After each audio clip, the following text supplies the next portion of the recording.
भाजप सरकार राम जन्मभूमी पूजनाकरिता तयार होते हे आपले दुर्दैव आहे। आस्था असावी परंतु त्याचे राजकारण असू नये असा इशारा पालकमंत्री ॲडव्होकेट यशोमती ठाकूर यांनी पत्रकार परिषदेदरम्यान दिलाय। महाराष्ट्रात सरकार व्यवस्थितपणे काम करीत असताना केंद्र शासनाकडून अडवणुकीचे धोरण राबविण्यात येत आहे। देशात कोरोनासारखी महामारी असताना राम जन्मभूमीचे भूमिपूजन करण्याचा घाट केंद्राच्या भाजप सरकारने घातला असून ही बाब दुर्दैवी आहे असा आरोप पालकमंत्री ॲडव्होकेट यशोमती ठाकूर यांनी केला।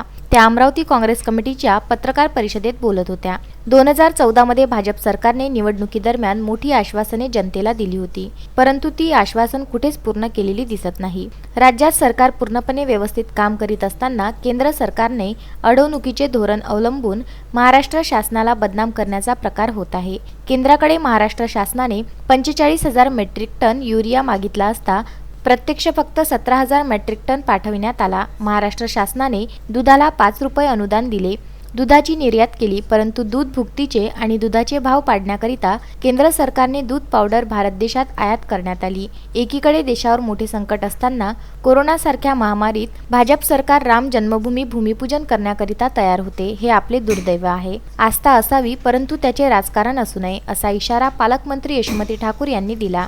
या आयोजित पत्रकार परिषदेला जिल्हा काँग्रेस ग्रामीण अध्यक्ष तथा जिल्हा परिषद अध्यक्ष बबलू देशमुख, बँकेच्या अध्यक्षा उत्तरा जगताप, आमदार सुलभा खोडके, माजी आमदार प्राध्यापक वीरेंद्र जगताप, जिल्हा परिषद सभापती बाळासाहेब हिंगणीकर, प्रियंका दगडकर, पूजा आमले, दयाराम काळे उपस्थित होते।